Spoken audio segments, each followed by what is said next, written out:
listening to the Patriot Nation Podcast.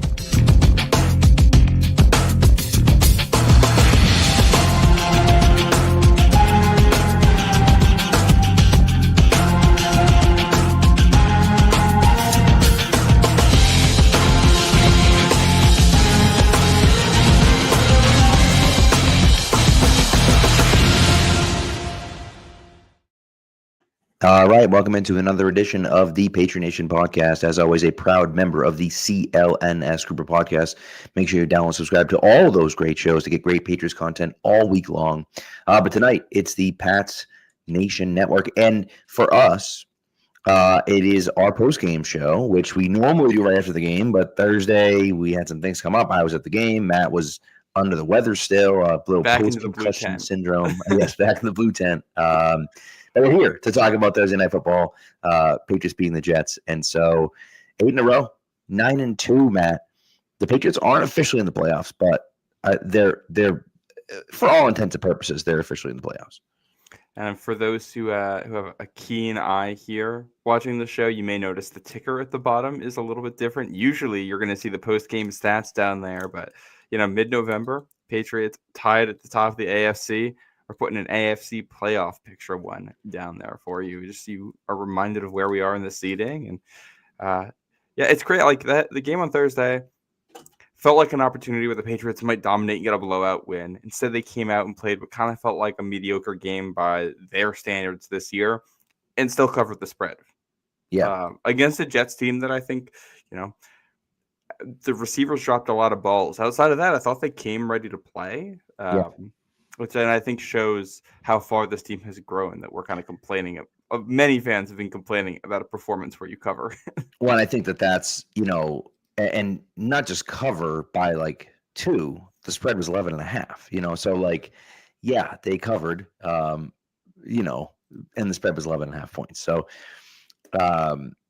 look, it was not the cleanest game. Obviously, the first drive was horrendous, as it always seems to be with the Patriots. But outside of that first drive, you look at it and you just think, like, this team gets it, and this team is there.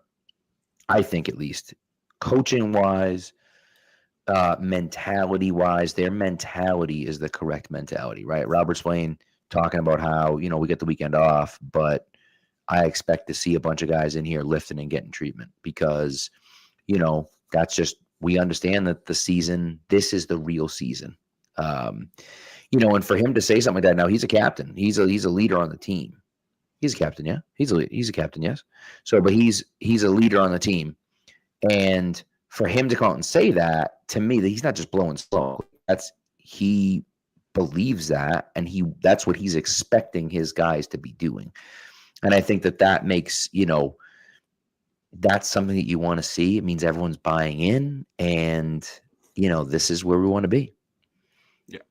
Yeah. And I think, I think if you have frustration about this one game, it's by 2 main things: opening drive defense and not really winning the middle 8 the way you hoped you were going to be able to. But, I think you compare this team to the Patriots teams we've seen the last couple seasons.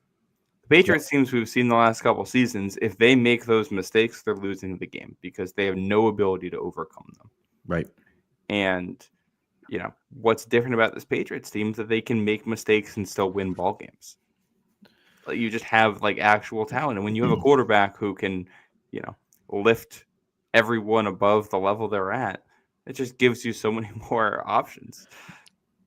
Yeah. Well, and I totally agree with you. And this is, when you talk about where May is playing, and, I just think that this is the exact thing that we were looking for, right?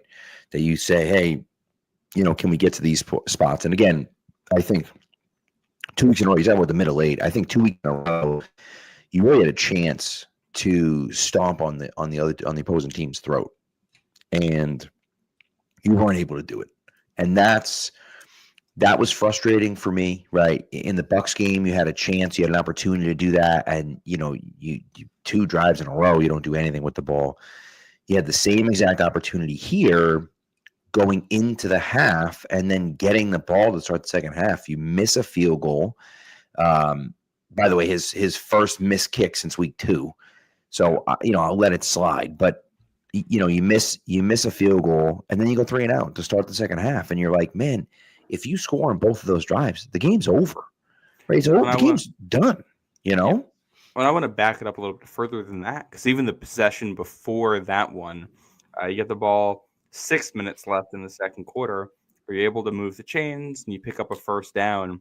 Then you have to punt, from your own 30 with 3.5 minutes left, just because Diggs drops the ball, and it's just, a rarity for you that Stephon Diggs, and it's a difficult play to make, but that's why this is what you expect from Stephon Diggs. These are the plays you expect him to make. It's a play over the middle in between the safeties. It's fair. I thought he led Diggs into trouble a little bit too much. I thought he could put it on him more and give Diggs an opportunity to take care of himself and not get blown up by the safety.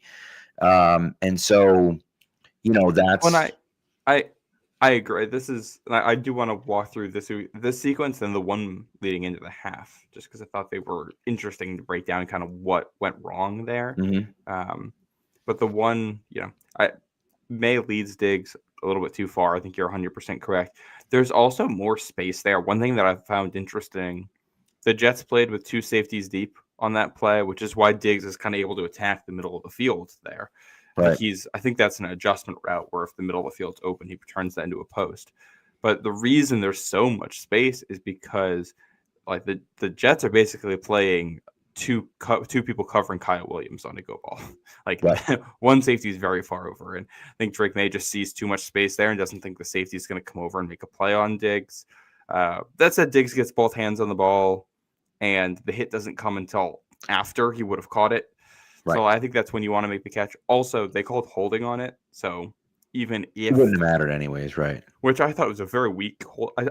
You can't see it from wasn't, the broadcast. It wasn't a holding call. It was a snatch and trap. It's exactly. So frustrating, man. They call those holds now, which is really annoying. For those who don't know, the snatch and trap is basically when an offensive lineman is able to grab on to like the chest of a defender and pull them down, which I think is technically holding, but has always been one of those things is like, hey, if you're good enough to do it, we'll let you do it. And now they're flagging it sometimes. So tough break. The sequence before the half, I will caveat this. I thought Will Campbell, generally speaking, had a very good game. The sequence before the half, he basically just torpedoes easily his worst sequence of the night. And I was kind of shocked watching the tape because it's first down. Well, first of all, first down is a too many men penalty on the Jets. Which is insane. On the first play of a possession, which is hilarious. Yeah. But then it's a run for only 1 yard because Will Campbell gets pretty badly beaten by Will McDonald off the edge and it blows it up. Campbell gets called for a holding penalty on the next play, which backs them up. And then the next play ends up being a check down. It's a check down because you only have like 3 guys releasing on routes because you're chipping. It's an immediate Will Campbell holds. And the next play, Josh McDaniels is calling for a chip on that side. So right. There's less receivers open. So you have to take a check down, which Trevion Henderson does well on. Then May gets sacked on a play where the blindside rusher comes off of Will Campbell's side. I'm not going to necessarily give this to Will Campbell. It may have been on Drake May for incorrectly calling the protection. But still, you end up having 6 blockers against 6 rushers, and Campbell blocks with someone else and leaves a free rusher. So I don't love the play there. That doesn't end up mattering because Brandon Stevens decides to keep 2 hands on Mac Hollins 15 yards down the field for some reason. So thank you. Insane. Stevens. Yeah. And then that's kind of the sequence dies a little bit after that. There's another check down again because you got guys chipping. And ends on a long, it was a 45-yard missed field goal. Yeah.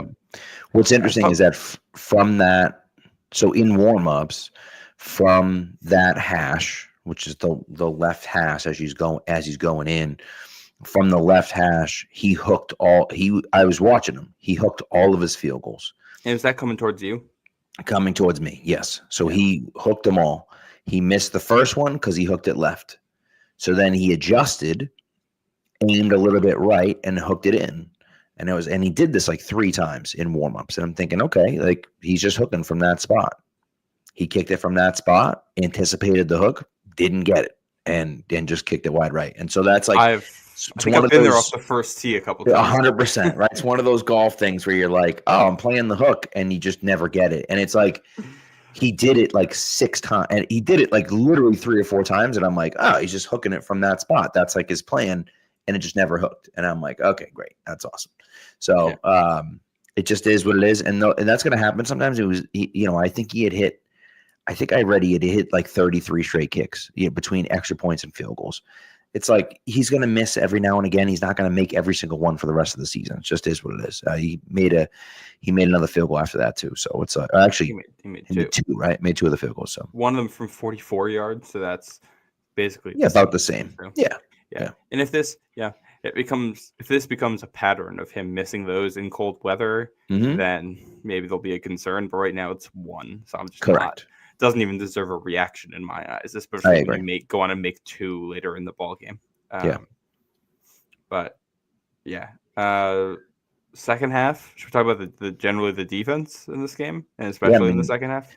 Yeah, the defense in the second half. I mean, like, was okay, pretty solid. I thought played well. I mean, you look at what, and listen, it's the Jets, right? It's the Jets. Like, Justin Fields can't throw the football. And he had some success again. Now, I mean, he threw for 116 yards, but he had some success against the Patriots. I think that I was a little concerned at times with the defense. I thought the way that they played Fields was frustrating at times. I didn't like that. But for the most part, the defense stepped up and played well, I thought. Yeah. Well, if you look at the touchdowns that you give up, one of them is on the first possession of the game, which, like, that's just been a weakness all year. That's kind of par for the course for you at this point. And then the other one, you bring up blitz and Craig Woodson trips, and guys left all alone because of it. And even then, Fields is hitching before he releases the ball when there's not a standing player around the receiver. He still almost doesn't complete that play for you. So the defense, I think, adjusted. It's not perfect, but concerns about losing Milton Williams and what that's going to mean for you. I do think the rest of the defensive tackles that have played well for you. Problem is the Milton Williams is your best defensive lineman. So even if the other guys play well relative to expectations, it's still going to be worse. Yeah, I agree. And you also wonder too, like, is some who's seeing, like, we don't want to put too much on film for Lamar Jackson, like we're playing Lamar Jackson or whatever. I don't know if that's necessarily, if that makes any sense. But I just feel like, are we going to our plays, I don't know. Are we going to our plays in this situation? I don't, who knows? But that's, When there was, I have to review the defense a little bit more thoroughly, but there was a play early where, like, they had Mapu spying and he just totally loses Fields. So that's, I want to go back with a closer eye and see, where they were spying and how it worked. You also get a lot of Jets receivers dropping balls in this game. I don't know if you saw, was it Mike Renner who put up the A.D. Mitchell? Oh, it was incredible. Cut up. It's so funny. It's a highlight reel of A.D. Mitchell. It's like here's A.D. Mitchell dusting New England secondary, and every single clip he cuts it right before he actually has to interact with the football because they're all drops. Like, that reminds me of my old Nelson Aguilar take that he's one of the best players in football as long as he doesn't have to actually interact with the ball in any way. Right.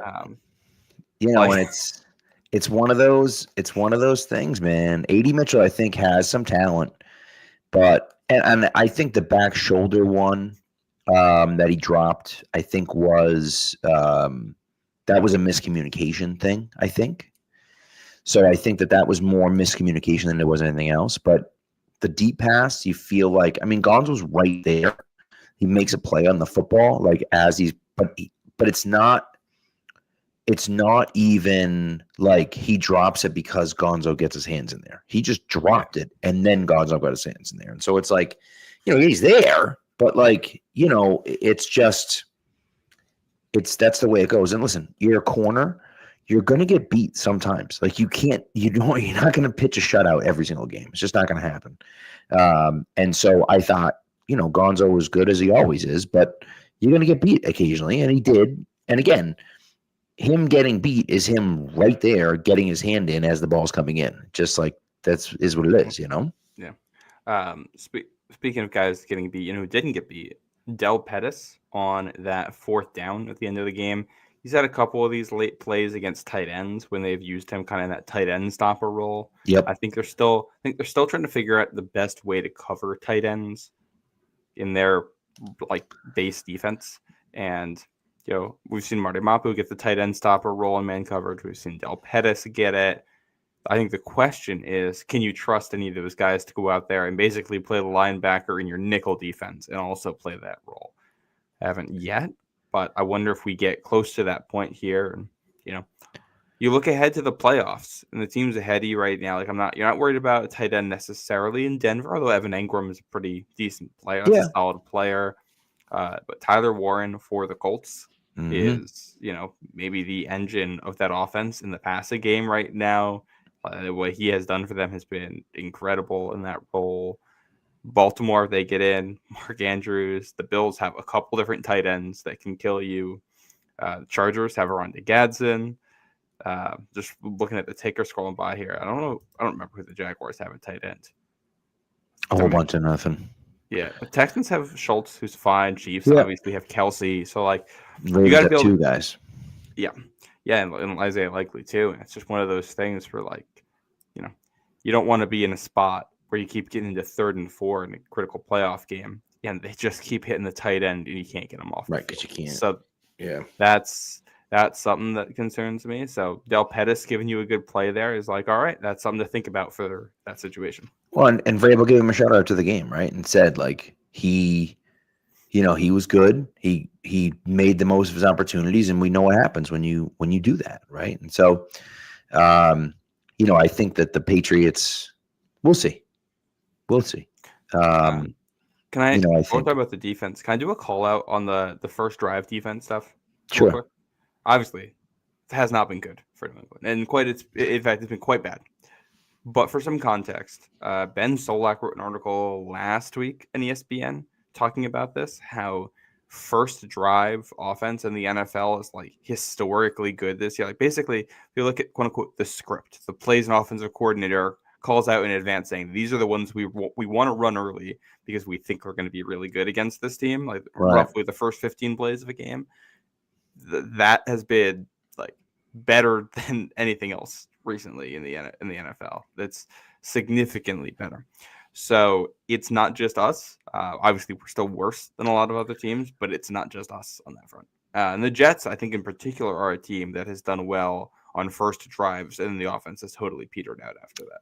Yeah, and I think I believe I read that the Patriots have given up almost 50% of their points that they've allowed all season long have come on the first or second drive of the game. Which is just insane to think about. But because their defense has been very good outside of those first early drives. And, it's just, unfortunately, the Patriots. But the problem that I have, and again, this is when you talk about getting in the playoffs, this is not a criticism of a 9-2 football team. The Patriots defense, the Patriots in general have played incredible this year, right? They've been awesome. But we're now 9-2. We're looking to the playoffs. I care about now, how do you win in the playoffs? And when you win in the playoffs, it's tough to win in the playoffs if you're going down 7-0 automatically. And so that's something that hopefully they can fix. Yeah. When you do look at the Patriots right now are 8th in the NFL in points scored. They are 5th in points allowed. Mm-hmm. Defense is doing a good job. They're 6th in points per drive on defense, 8th in points per drive on offense. They're top 10 on both sides of the ball there. And I think this defense has been far from perfect. The pass defense has not been spectacular, to say the least. They've given up a lot of soft stuff. Right. They've been they've been streaky, but more on than off. And Correct. it feels bad on some of these drives where it's like, man, we can't get a stop against Dylan Gabriel. We can't get a stop against Justin Fields. And you look Right. at the end of the game and it's like, oh, well, you only gave up 14 points. Right.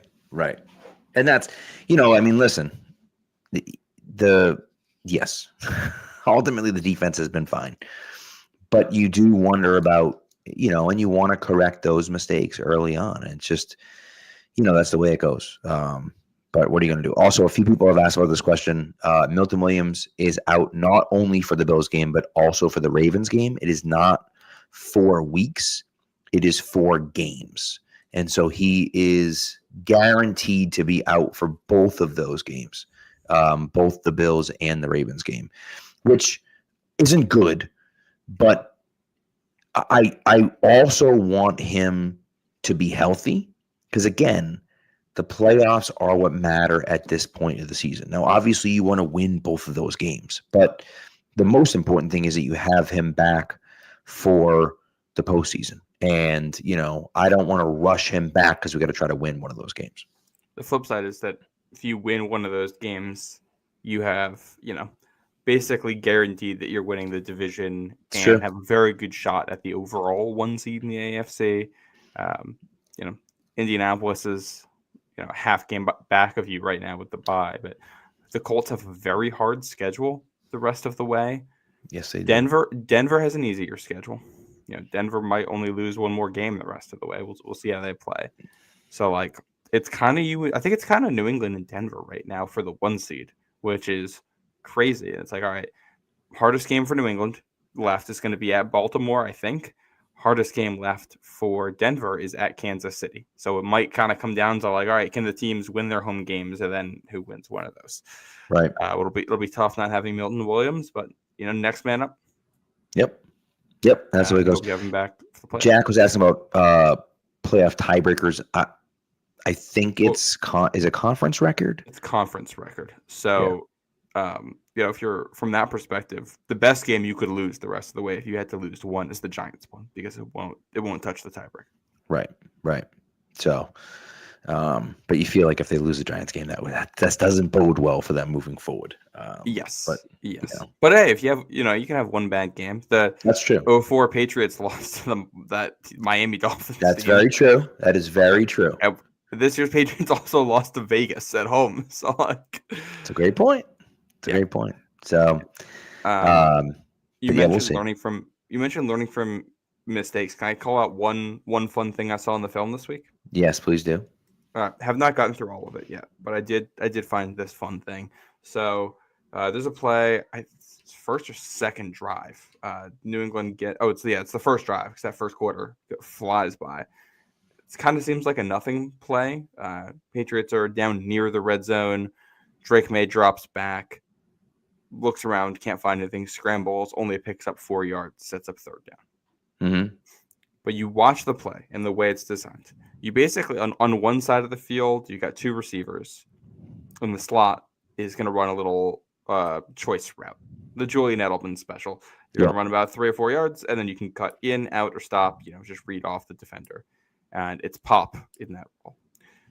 The backside of the play ends up being what's basically known as a dagger concept. You've probably seen that in Madden. One of the guys runs a vertical route. The guy outside of him runs a big in-breaker, and the vertical route should clear out a little room so there's space on the in-breaker. You use that against zone a lot. Mm-hmm. And to the first time they run this, May's looking at pop on the choice route. It's like match coverage, so it's pop one-on-one with, I believe, a linebacker or a safety, and he just ends up not shaking him.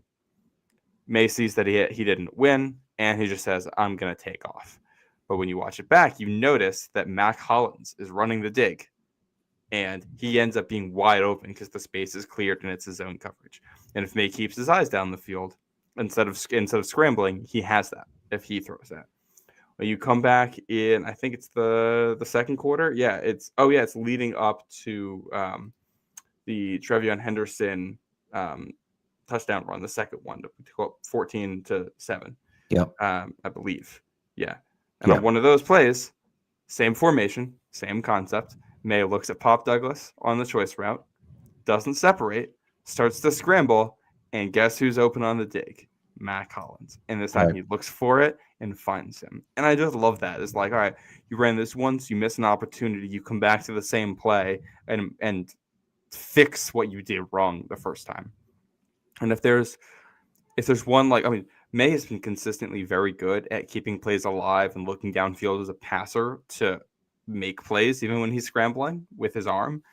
And yeah, I think if there's one criticism of him, it's that I think he can do that even more. There's a lot of plays on tape where he steps up in the pocket and starts to scramble. And when he's 2 yards short of the line of scrimmage, defenders are reacting to him running and guys are coming open down the field. And it's like, all right, if he just took an extra beat there with his eyes down the field, there's plays to be made. And I just love seeing him, show growth on a specific concept of that during a game that ends up leading to on a drive that leads to a score to take the lead for good in this one.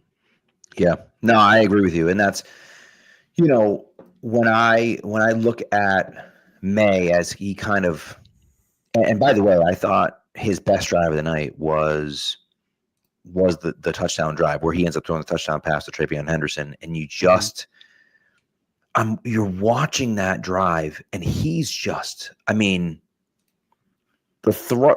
back-to-back throws to Diggs where he's able to step up in the pocket, make throws on the run, then the one where he's running outside and the second before he steps out of bounds, he flips it to Diggs for the first down. Like, those are your MVP type plays, right? Like, that's an MVP play. Like, okay, like this is why people are talking about him as the MVP of the league. And, that's the exact type of stuff that you want to see from Drake May. And I think,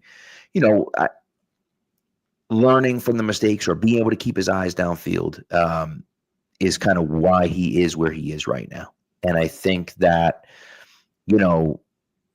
this is kind of who Drake May is at this point. And it's pretty awesome. And I thought he was good on Thursday night. I didn't think he was great on Thursday night.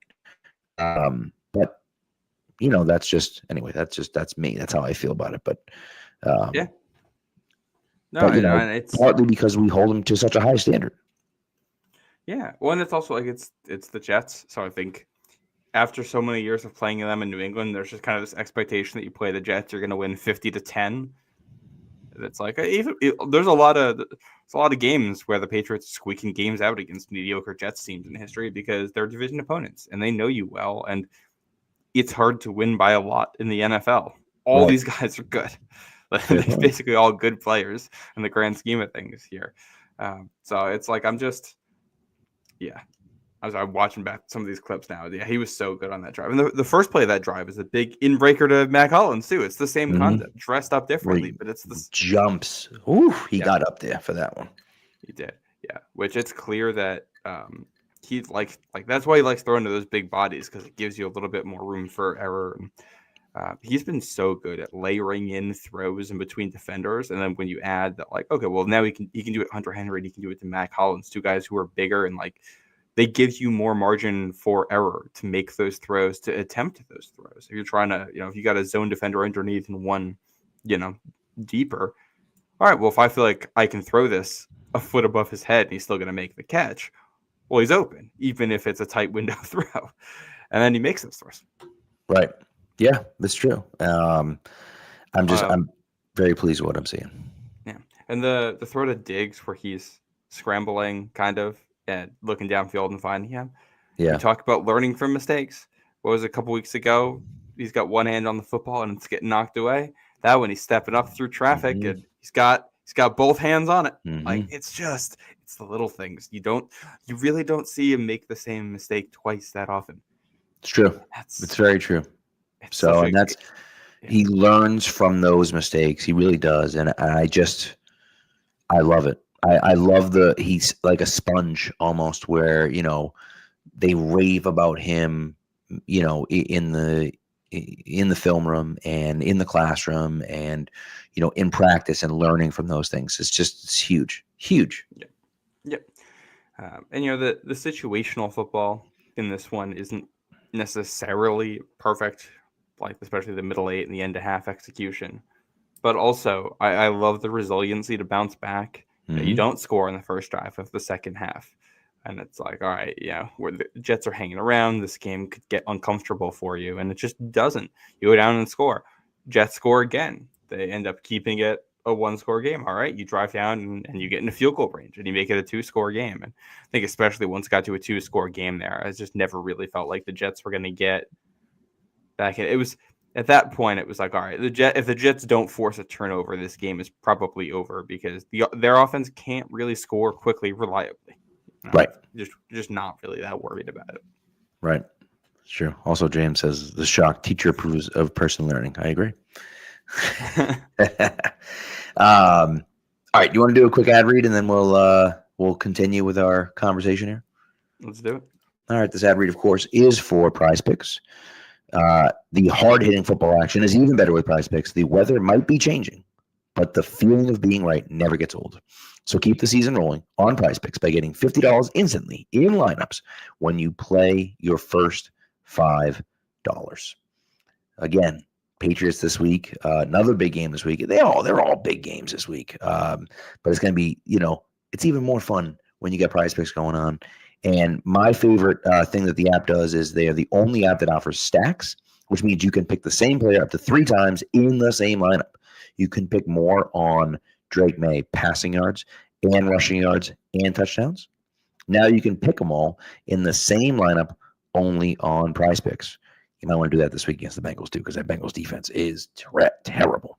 Follow all the Prize Picks players directly on the app and copy their lineups in one click. Whether it's a friend, a celebrity partner, or just someone whose picks you like, hit the follow button and check out every lineup they create in the new feed tab on Prize Picks. So what you're going to do is download the app Prize Picks, put in the promo code CLNS, and you will get $50 in lineups after you play your first $5 lineup. That's code CLNS on Prize Picks. And you get $50 in lineups after you play your first $5 lineup. Prize Picks. It's good to be right. Okay. All right. So one thing, just kind of big picture here, and I talked about this a little bit, I think, leading up to the game. Just big picture wise, I really am kind of getting this 0-1 vibe from this team, right? And again, it's the free agents. It's the rookies contributing, right? It's all of those things combined into one. It's the fact that expectations were low, and this team is has reached those expectations and blown right past them. That 0-1 team is very similar. Now you got to remember now that 0-1 team got extremely lucky down the stretch. Very good team. But they got extremely lucky down the stretch. You had the David Patton unconscious out of bounds electricity rule where he just his head was out of bounds and he fumbled the ball, but the ball was touching him. And so therefore it was still Patriots ball. You had, and then Antoine Smith runs it in for a touchdown after that. You had all these different plays where it was my goodness, the Patriots are just hanging around. They get a bye because of it. You of course have the tuck rule, right? And it's then you go to Pittsburgh, and it's you score, you block a punt, you block a field goal in return for a touchdown, and you return a punt for a touchdown too. And it's this is the stuff for me that the Patriots, need to be able to do this year if they're going to actually make a run. I do think that they have the ability to play with anyone. I think I'm excited because I feel like they can play with anyone. I just don't know if they can beat any of those teams without having something. And, this is what happens. To win the Super Bowl, you got to get lucky a little bit at least. And the Patriots are going to need some help. But it feels like that 0-1 team where it's we're building something and you can see it, Well, I think if you were to point out a difference there, it's that 0-1 team was, especially in the playoffs, and they'd forced a lot of turnovers, a lot of defensive and special teams, big plays. Mm-hmm. We haven't seen as many with this year's team. Patriots are net 0 turnovers on the season, 12-12. I think that's one thing that goes under discussed about this winning streak. The game against Carolina, no turnovers on either side. You win the turnover battle in Buffalo. You win it in New Orleans and Tennessee. But the Browns game, it's 2-2. Against Atlanta, you lose at 2-0. In Tampa, you lose the turnover battle 1-0. Yep. Like you go to Tampa, lose the turnover battle, and win the game. Right. In a game you probably Pretty should have wild. won by 2 scores without a garbage time touchdown in there. Yeah. So, pretty impressive stuff there. And I think it tells you that, like, all right, if you're able to, I think if you want to see the defense take things to another level, it's just going to be forcing turnovers more often. I think if you're going to do that, you're going to need the pass rush to be a little bit more impactful. But I think more importantly, like, I look at the safeties, I look at the linebackers. Your middle of the field defenders just need to be a little bit more opportunistic. I think that's my take on it. And that can get you to that point. And like when you have Marcus Jones in the kicking game, that's always going to be a threat. I think Correct. Trevian Henderson in the kick return game can also be a threat for you. We saw that in the preseason. We have not seen that in the regular season, but it only takes one. Well, and that's, yeah. I think the ingredients are absolutely there to kind of turn on that magic in the playoffs. We just got to actually do it. Also, Randy, I was a senior in high school in 01. I watched all the games. I had season tickets. I was at every home game. Don't tell me I wasn't old enough to watch 01. I was there. I'm not saying it's exactly the same. I said I'm getting 01 vibes because of what they're doing. Like that's not like like yeah, I know. I watched it. I was there. Like, it's fine. But again, I'm not saying they're going to win the Super Bowl or anything like that, but my point is that it's a team that significantly overperformed where we expected them to be. And it's a team that, in my opinion at least, is running off of vibes, is running off of, everything is good, right? Everything is doing well, right? And again, and obviously the league has changed, right? They were a running team. Like, hello, yeah, it was 2001. Like every team was a running team. You know what I mean? Like that's, the league is set up a little bit differently now. And so, anyways, that's neither here nor there. But the point is that I like what they're doing. I think they're in this beginning of the rebuild. I also like that they didn't give up any assets at the trade deadline. Although we'll see what happens with that, but I just don't know what. I guess we can make the argument about Jalen Phillips, or someone like that. But it's just, what are you gonna do? It is what it is. And I think that I like too that we didn't give up too much. Yeah.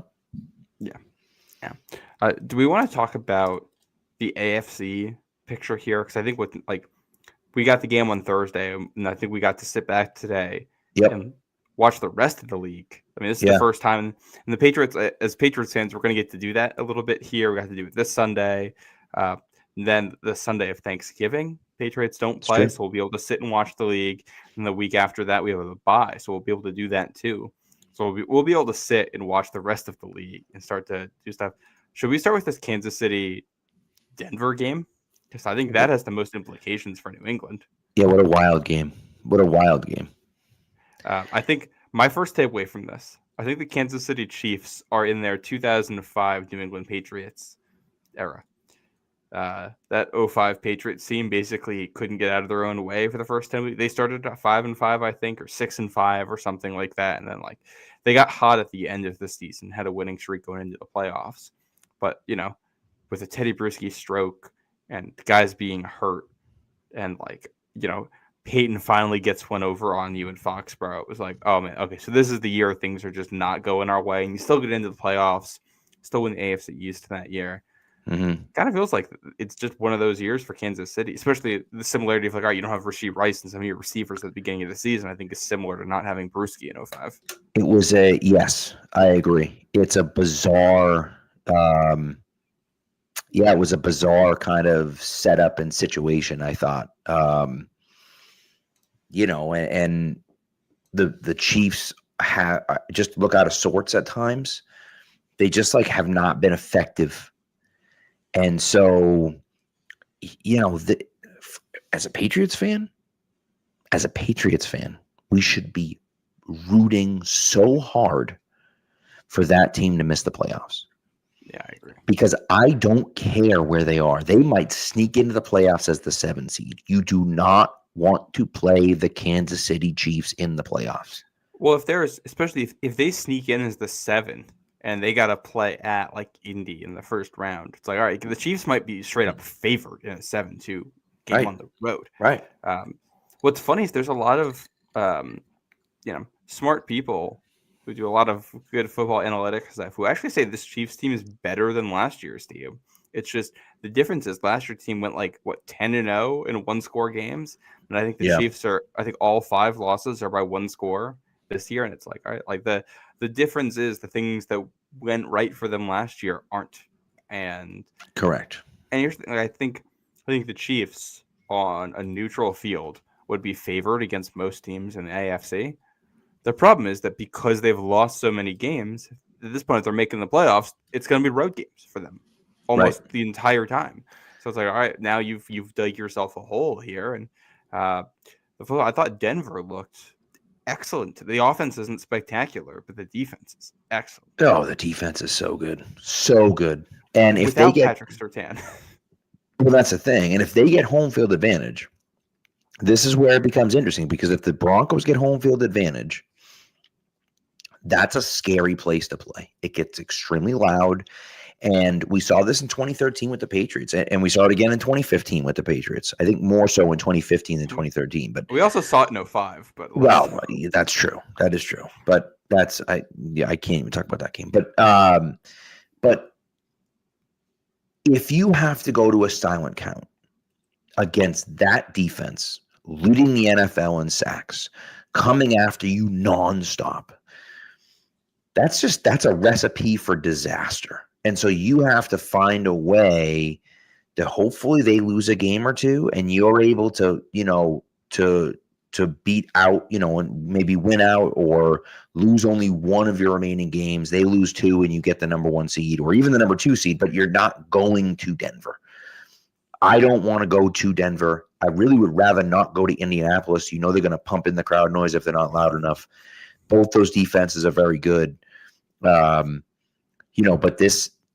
it was a really fascinating game. I think, that the rematch in Kansas City is going to be interesting, especially since it's the second to last week of the season. And that's like the Chiefs at that point, if they lose another game, if they lose this weekend or this upcoming, like next weekend to Indianapolis, the Chiefs are going to be on the ropes.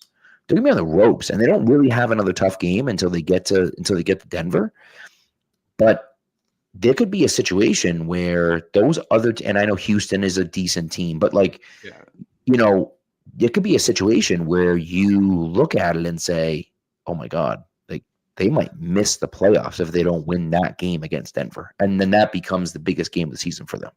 Yeah, which that week has that game, and it also has Eagles at Bills, which 2 very interesting Week 17 games right now. Yes. That I will say the schedule down the stretch here looks unbelievable. There's some maybe it's just that the Patriots are relevant, so all these games now matter to us and who we can play in the playoffs and where we might play in the playoffs. Right. But it's a great schedule down the stretch. But yeah, I was having that nightmare today watching Denver's defense with 3-4 front, the 2 edge rushers who jump the way they do off the ball. I do not want Will Campbell to have to face Nick Benito with a silent count in a playoff game. No, thank you. That does not seem like something that ends well for us. Well, and I agree. Or Morgan Moses on the other side too. These are not that's not a tackle pairing that's gonna win against that edge rush of Denver. No. And this is like, this honestly, for me at least, I come back to, who knows? There's a long way to go, but it's funny when you look at where the Patriots are headed and who they might play, and then what do the matchups look like, and who are the guys? But those are the 2 toughest matchups for me, at least. If I look at it, I just think those 2 matchups are very difficult. And again, you don't want to have to play those on the road because those are hostile environments. That those teams are coming for you. And listen, I don't love Bo Nix. I don't love Bo Nix, but he's good enough. He's good, and he is not afraid. He's not afraid at all. You gotta give that to him at least. He's just not afraid at all. And that part of it, to me at least, you know, I think he makes big plays in big games, right? And similar to what Drake May is doing, I think Drake May is having a significantly better season than Bo Nix. I think he's a better player than Bo Nix. But Bo Nix doesn't have to do as much because he's got that defense. Correct. Exactly. Yeah. Exactly. Yep. So can I throw another take at you while we're doing the AFC playoff stuff? Also, TD is saying that Bo Nix can't throw over 10 yards. Did we see the last play of the game? Like literally the last play of the game to put them into like end the game and put them into field goal range. Like it's a 20-yard pass downfield in double coverage. Like, yeah, he can. He does. Yeah, so. He takes those. He's taken a lot more of those shots. Right. He's not a dump day. He's not a check down guy. Like he's not. I thought he was. He's not. He's an air it out guy. Sometimes to a fault. Yeah. Yeah. Like it's the thing with Bo Nix going back to college is that he has that like that gene in him that's just like that voice in his head telling him push it down the field, right. Break out of structure and make a big play. Yeah. Except he it's like, bro, freshman year of Auburn. I think it was his freshman year of Auburn. He was kind of known for making those dumb plays. Right. And the revelation was him at Oregon in that offense was like, all right, if you take this guy and put him in a structure, all of a sudden it works. If we're only going to ask him to make those plays 10% of the time, then it cuts down on the bad decisions he makes in those plays. Absolutely. Yeah. I have a somewhat hot take. I don't think I want to say that this will happen. I just want to put this out there that I think this is something more possible than people think right now. Let's hear it. The Colts might not win the division. Have you seen the Colts schedule the rest of the way? I know it's rough. Go ahead. List it out. At the Chiefs. They're not going to be favored in that one. They host Houston. They play at Jacksonville. They play at Seattle. They host San Francisco. They host Jacksonville. They play at Houston. Mm-hmm. What makes me say this is that they're up on Houston right now by 3 games. They're up on Jacksonville by 2.5. Right? I think, yeah. Or it might be 2.5 with 5. I don't remember. They have not played either of those teams yet this season. If either of those teams is able to get a sweep of Indy and the Colts drop a couple of those other ones, like there's a world here where the Colts lose the Chiefs game and they lose the Seattle game, and one of those 2 AFC South teams sweeps them. That'd be pretty wild if that happened. That'd be pretty wild. One is just like, if Daniel Jones turns into a pumpkin a little bit here, and I have to say this take is somewhat influenced by watching Sam Darnold play today, and it's like, all right, well, I don't think Daniel Jones is as good as Sam Darnold. And if Sam Darnold, with another year of experience here, playing at a high level in an offense, can still have one of these games on the road where he's just in over his head, Daniel Jones can absolutely do that. And I think the Texans might be one of the most underrated teams in football right now. They're 5-5, but I think they have the best defense in football by points allowed. They haven't lost a game by more than 8 points. The tough thing is just they have no offensive line, and CJ Stroud's hurt right now and has not been playing well when he has been healthy. And their next 3 games, they host the Bills on Thursday Night Football this week, and I don't think Stroud's going to be back for that. Then they go to Indy. That's when they go to Indy, and then they go to Kansas City. So we're going to kind of know what Houston is in the next 3 games here.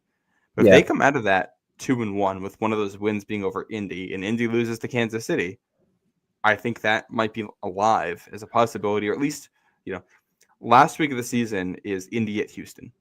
True. And there's a chance that's a live game with very real playoff implications, which I think could be a lot of fun. It's pretty fascinating. I mean, it's a fascinating take, and I think that,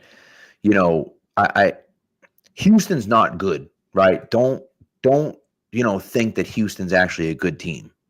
Their defense is very good. Very good. The problem is when they have no offense. They have no offense. No offensive line really is what they have. They have 0 offensive line. And so when you play a team that can rush the passer at all, they just can't play offense. And so then they're forced to just try to unleash Will Anderson and Danielle Hunter. And Will Anderson's been incredible this year. I think Will Anderson has a legitimate case for Defensive Player of the Year this year. And He's going to win it. if Houston were to like make a playoff push here, Yeah. Will Anderson's going to be a significant contender for that award. Right. He's been unbelievable. Yeah. When you look at these are Houston's losses this year. They started out 0-3. They lost by 5 at the Rams, the team at the top of the NFC right now, at the end of the game. They lost by 1 at Tampa at the end of the game. So at home against Tampa at the end of the game. They lost by 7 at Jacksonville. They had I think 2 turnovers in Jacksonville territory in the fourth quarter, and Jacksonville scored to take the lead in the fourth quarter. They lost at Seattle by 8, and they lost at home against Denver by 3. Every single one of those teams is in the playoffs right now. Every single one of those losses is by a score. Most of them are on the road. Yeah. Yeah. And it's like, all right, if you get a little bit of regression to the you just need to get a little bit more out of your offense. And a lot of that's going to be like, all right, you kind of need Stroud to come back and start playing well immediately. And right. I don't know if I have confidence in that. And their schedule is brutal too. They got the next 3: Bills, at Colts, at Chiefs. Cardinals, Raiders is easier, but then you still finish at Chargers and against the Colts.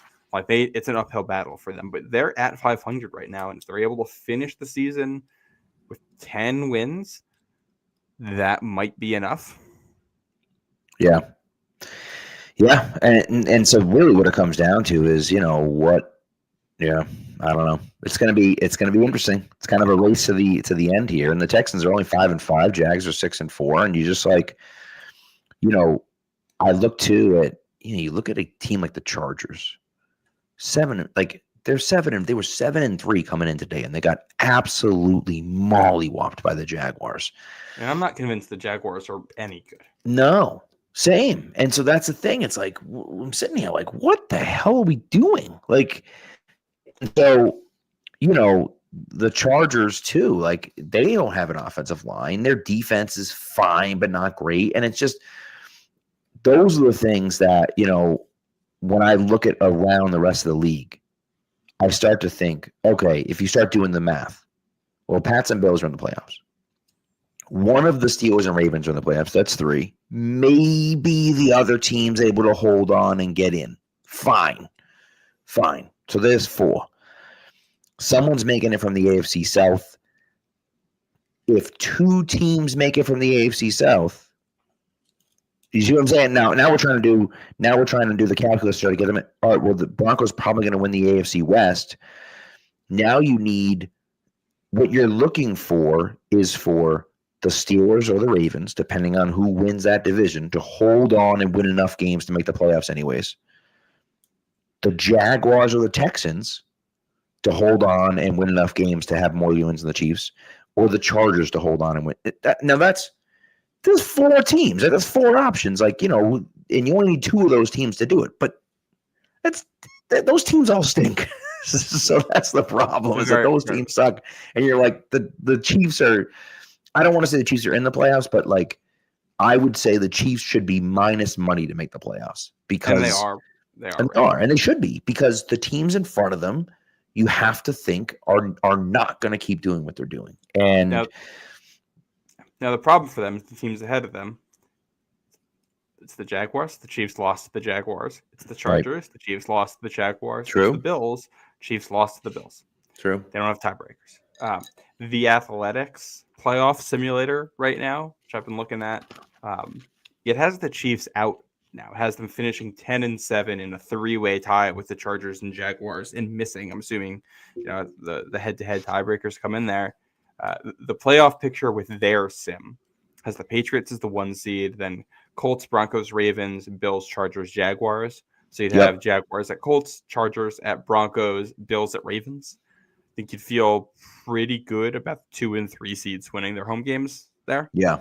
Because I think the Chargers are a team that could have been a contender to finish first in the AFC if their offensive line was healthy. And now that they're not, they're firmly a tier 2 team at best to me. And the Jaguars, I just don't think they're actually very good. They just have, won a couple close games, and right. They're not bad either. They're just mediocre. Yeah, they're fine. So that in the AFC would set up a scenario with Broncos at Colts, which we already got earlier this year in a game that people had no idea was going to be as impactful in the seeding as it ended up being. Yeah. And the Patriots hosting the Bills-Ravens winner, Right. which would be fun as hell. And then just for the Not the interesting ideal side of scenario. this, yeah. But the other side of this, the NFC, Rams with the 1 seed, Eagles and Lions with the 2 and the 3. So this game being played right now, very impactful there. Bucks is the 4, and then Seahawks, Niners, Packers, which I look at the 6 and 7 seeds here. It's like Chargers and Jaguars getting in would feel like congrats on what you did early in the season. Now take this first Now round go get loss. destroyed. Right. Yeah. And 49ers and Packers kind of feels like the same thing in the NFC. I don't think the Packers are bad, but that team has been so injured that Right. I just wouldn't trust them. And it kind of sets up the scenario where your 5 versus 4 game in each conference would be electric. Seahawks, Bucks, Bills, Ravens, and then it just sets up, really good divisional round on both sides if favorites end up winning. Yeah. Yeah. And that's just, anyways, it's interesting. And that's a situation where, listen, we're talking about the Patriots. I love what the Patriots are doing. I love it. I think they can play with and potentially beat any team in the NFL. However, if the Patriots had to play the winner of the Bills-Ravens game at home after the bye, I wouldn't love it. I'm not saying they're going to lose. There's a long way to go to get to that point anyways, right? But that scares me, worries me. Well, it just does. I think that's just life in the AFC. You get to the playoffs, you're playing good teams. And that's like, I look at Denver and Indy. First of all, I'm a little bit skeptical about Indy. I don't think they're bad. I think they're very good. I also, when I see offenses that are built more on, the scheme than the quarterback, I feel like those are always the ones that's like, all right, you can be good in the regular season, but the second you get a good defensive play caller with time to study what you do, right, it'll end up coming back to how good's the quarterback. And if the quarterback's not that good, well, thanks for trying. Good luck next year. And they might be one of those, but like Denver's defense, man, like even if that game's in New England, there's part of me that's like, worries me, knowing how flawed Baltimore and like Baltimore almost lost to the Browns today. Yeah, it's crazy. Dylan Gabriel and Shedeur each playing at half. Shedeur went 4 of 16, and the Browns almost won that game. And then you look at the Bills. This is a very imperfect Bills team. Yeah, like it's Josh Allen. That's the team right now. And obviously, it's scary to face some of those quarterbacks in the playoffs when it's like, all right, yeah, if the guy on the other team goes superhuman, there's nothing you can really do about it. But in some ways, you'd almost rather take your chances with that than with a defense that can blanket you across the board the way Denver does. And I do think you look across the landscape of the NFL, like is defense back? Yeah, there's a world where this could be like a Denver versus LA Super Bowl. Like those could be the 1 seeds right there, Denver and LA. And it's like, oh, well, these are 2 of the top defenses. And that's what's going to win it. And Seattle even. I think Seattle's going to have a tough time now because it looks like they're probably going to have to go on the road. And I don't trust Sam Darnold in the playoffs. But that defense is still elite. That defense, it's a defense that can get you to a Super Bowl. That's for sure. Correct. Yeah.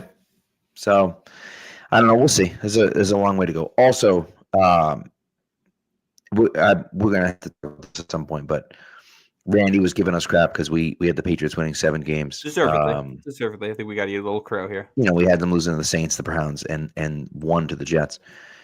Here's the deal. I will not apologize. I will not apologize for being too low on the Patriots this year. I won't do it because I'm the idiot that stood here in 2023 and predicted the Patriots to win 11 games because I projected every single thing to go right. I said, well, they got the offensive coordinator back, and I like what they're doing on offense, and I think Mac Jones will be better this year, and we'll see, more of what he did in 2021, and, Juju will be what he was with the Chiefs, and blah, blah, blah, blah. And what I did, I projected everything going right, and everything went wrong, and they were terrible and won 4 games. And so this offseason, I looked at it and said, okay, well, You were the worst team in football last year. You won 3 games because I know you technically won 4, but you won 3 games last year.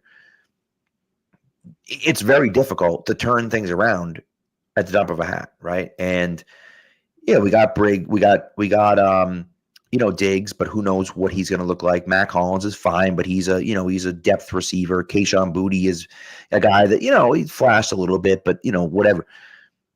And then defensively, you're like, yeah, who knows what the heck the defense is going to look like, right? And so, did I think they were? I mean, I sat here all along saying 8 wins. They get to 8 wins, that'd be incredible, right?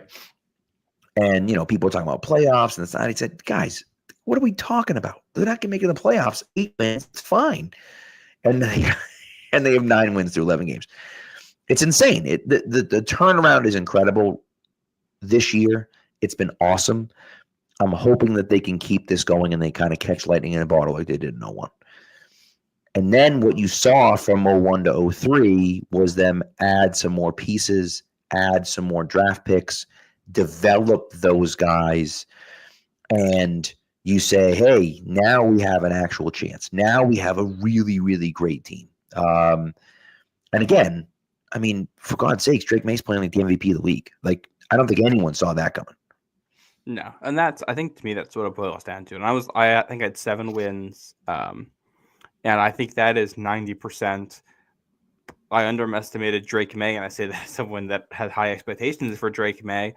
I thought we were going to see a lot of what we saw week 1 against the Raiders for the whole season. I thought it was going to be inconsistent, but with those flashes, and he'd put it together next year with a full year learning what Josh wanted him to do. Yes. I didn't think it would take him 1 game to be like, oh, I get this now, and I'm going to play at an MVP level. Right. So I'm very happy to be wrong here. I was 100% wrong, and it's because Drake May extended way higher than I expected. Fully willing to grow on that. And then the other part of this, I had said at one point, I think you can read too much into a schedule beforehand. I don't want to get too high or too low on like strength of schedule because teams change. And I remember saying the schedule can look a lot harder and it can look a lot easier when we get to play the actual games. And I just kind of erred, knowing that it's supposed to be an easy schedule. I just kind of erred on like, all right, it's probably going to end up being a little bit harder because somebody they play is going to end up being a little bit better than expected. And across the board, that has not happened. Like every team that we thought could be bad has been as bad or worse. Correct. And like the Dolphins were a team that people thought could actually be good this year, and they've been horrendous. And so it's and who knows what's going to happen. And the Jets. I mean, look at the Jets. The thing with the Jets this year was supposed to be defensive head coach, bringing back great defensive personnel. This defense should immediately go back to be like this should be a top 10 defense, and the offense is probably going to be like 25th. But that means on a couple of good days, they're going to win some games. And unfortunately, the defense just fell off a cliff. Aaron Glenn's. He has not been a good head coach at all. And then actually you trade everyone, and Fields has been horrendous. And Fields has been about as bad as I thought he was going to be. The problem is I just thought there were going to be a lot of these games. Was it the Denver game? Which game they play overseas where the final score was like 13-10 or whatever? God. Yeah. Yeah. I thought they were basically going to be playing that game like 12 times this season. Right. Yeah, and they probably split them because when every game's that close and that low scoring, you're just inevitably going to come out on the right side of some. That has not gone their way.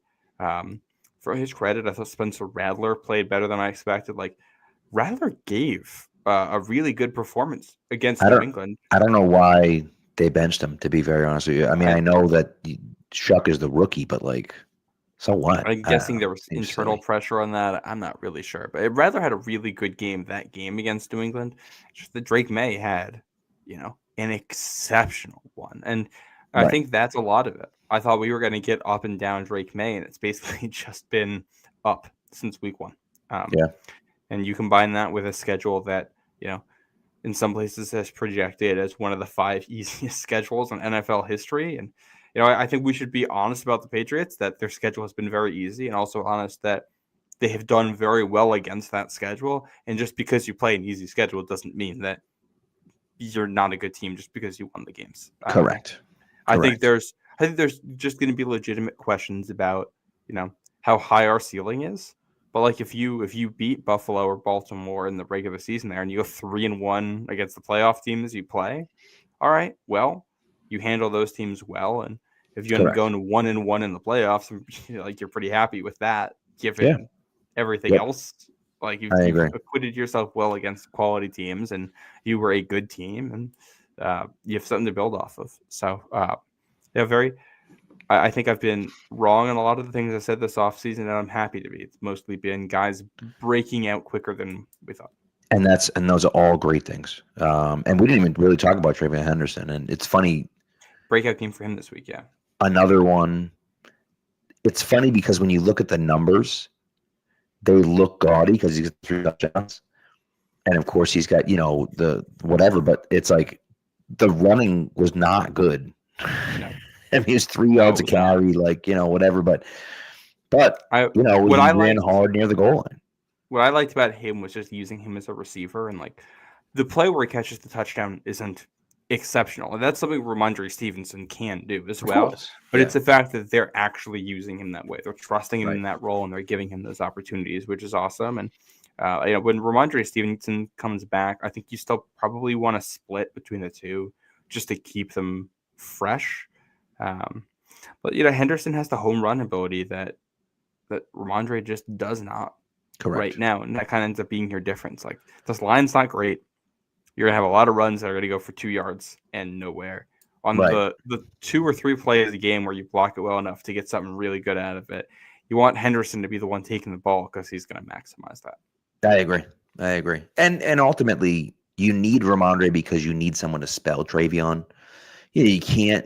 I don't know. You can't just give the ball to Travion. He's just not that kind of guy.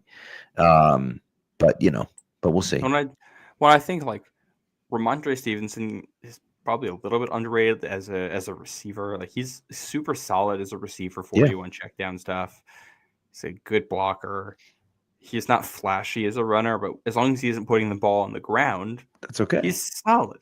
He's a B minus running back for you. Right. And that's fine. And I think Henderson is still growing, and he's not a guy who you like. He's never been the bell cow guy, even at Ohio State. He should be part of a committee to maximize what he does best, keep those legs fresh. I agree. Also, TD is saying that there's some smoke about McDaniels to the Giants. I can't imagine it. It could happen. I can't imagine it. He has said publicly he wants to be in New England. Now, I know the Giants is pretty close, but I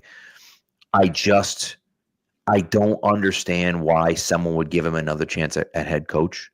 I also think for him, he's in a great situation right now.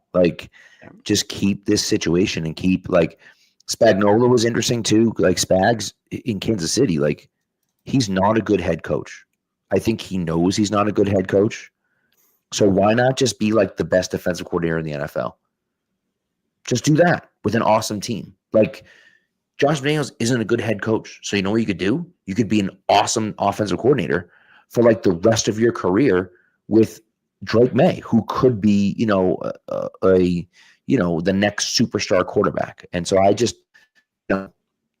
anything could happen. I just feel like it's kind of silly to move on from him, from there. So, but we'll see. Well, we'll see. You know what I want to do one of these days? I want to do a deep dive into that 2011 St. Louis Rams team. The fact that 4 years after Super Bowl 42, where you've got the 07 Patriots with the best offense in football history, coordinated by Josh McDaniels, that gets shut down by Steve Spagnuolo with that defensive performance. Yep. You've got the 2 of them coaching on the same team together, and they win 2 games? Yeah, horrendous. Just a horrendous team. And I looked into that team a little bit. It is funny. You look at the number of offensive players on the 2011 Rams that would later play for the Patriots, Michael Omenauenui. Yeah, is on that Rams team. Yep, that's where that comes from. There's another random wide receiver who I don't think ever made camp with the Patriots, but came. Danny Amendola, Brandon Lloyd is someone. Yep. Who did we talk about Kayshon Boutte comparisons on here? By the way. Not really, but Lloyd's a good one. Okay, yeah, because I was going to say this. I started writing an article about this, and then concussed myself on a freezer door and never got to finish the thought. But I did a deep dive into like Kayshon Boutte's like profile as a receiver and who he compares to.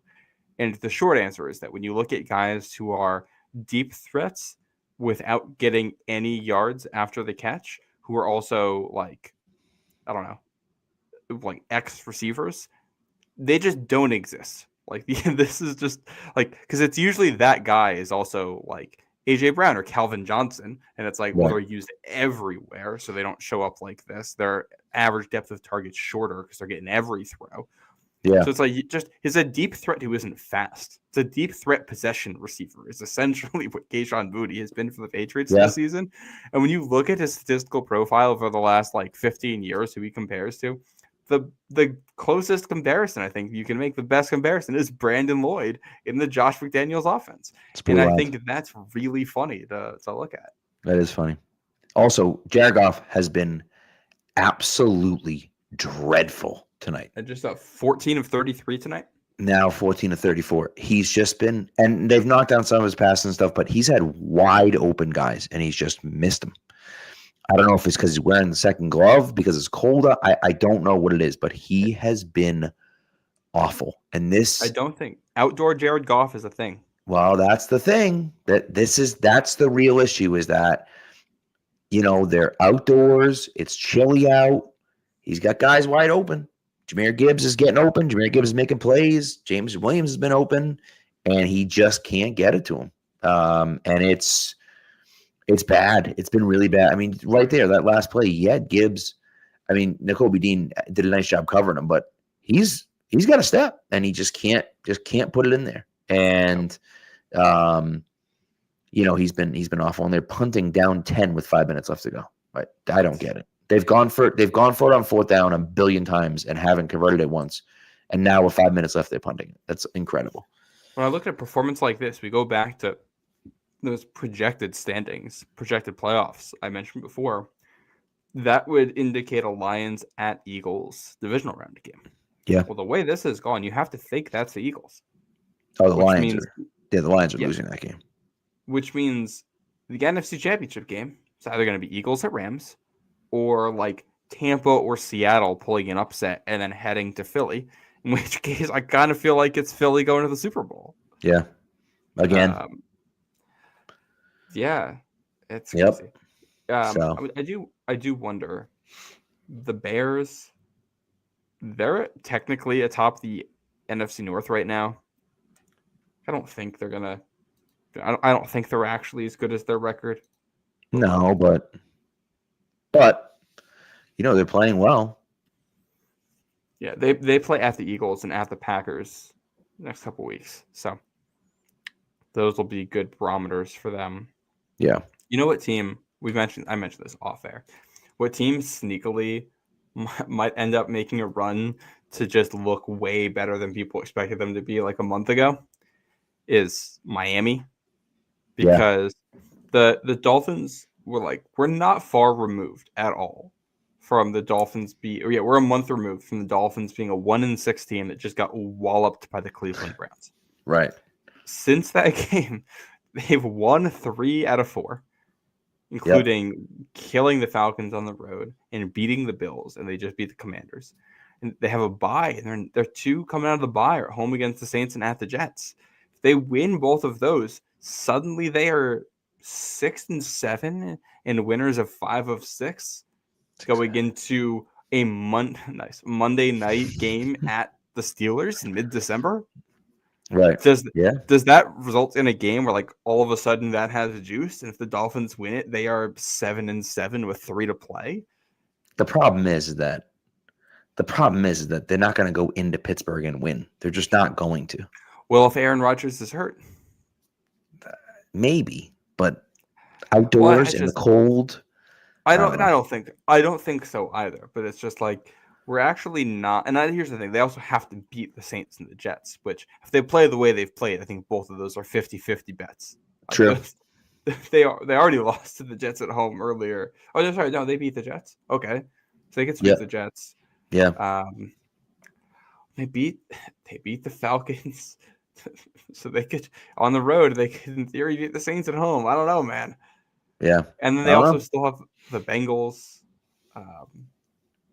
That how funny would that be? Because they play the Bengals the same week the Patriots play the Ravens, and that's a Sunday night game right now. And how funny would it be if the Dolphins end up making enough of a run over the next couple of weeks that the Patriots Ravens game doesn't get flexed? They decide to leave Dolphins Bengals in primetime. Yeah. They shouldn't. That'd be awful to see. No, I agree, but you Miami's never not know. good. I want to be That's clear here. correct. Miami's not good, but the schedule is incredibly easy. And there's a world where they accidentally win too many games down the stretch here and finish like 7-10. Yeah, I And agree. have like the 12th pick. Also, the Pat Stats mentioned the Falcons might be done. They don't have their first round pick. So the Rams currently hold the 8th pick in the draft this year. Yeah. And if it What like a trade. the What a trade. the Rams could win the Super Bowl and have a top 5 pick. Yeah. Yep. Insane. Absolutely insane. So That's anyways, all right. But you all said I got nothing else. I think I'm good over here. All right. All right. Well, thanks for tuning in, everyone. We appreciate it. We'll be back Thursday night talking about this Patriots game this weekend. Should be a win. Might be Drake May's first career 300-yard passing game. You never know. But Might be we'll no Jamar Chase. It kind of looks like it's gonna be no Jamar Chase. They have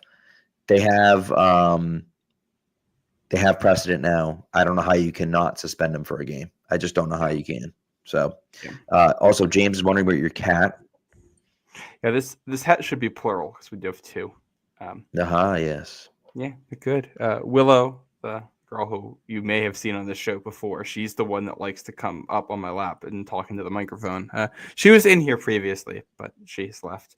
Frank has been asleep all night long. I will say we have somehow adopted one of the few cats that really enjoys belly rubs. Look at that. Frank's a huge belly rubs guy. He'll like curl up on your lap, and if you just like stick your hand like inside where he's curled and start rubbing his belly, he like turns himself, like rotates his body so he's still like in a circle, but his belly is facing out just so you can rub it. I love it. I love it. It's great. There's your cat update. There you I'm go. sure they're counting down the days until we put up a Christmas tree and they can chew through another thing of Christmas lights. We're 2 for 2 on that so far since getting them. Hopefully we don't go 3 for 3. That's fun. Yeah. So, all right. Well, that's that. So, look at that. His cat goes for belly rubs too on the desk in front of the screen. Love to see it. Love to see it. Love it. So, all right. That's it. We'll talk to you on Thursday night. Be good to each other and go Pats.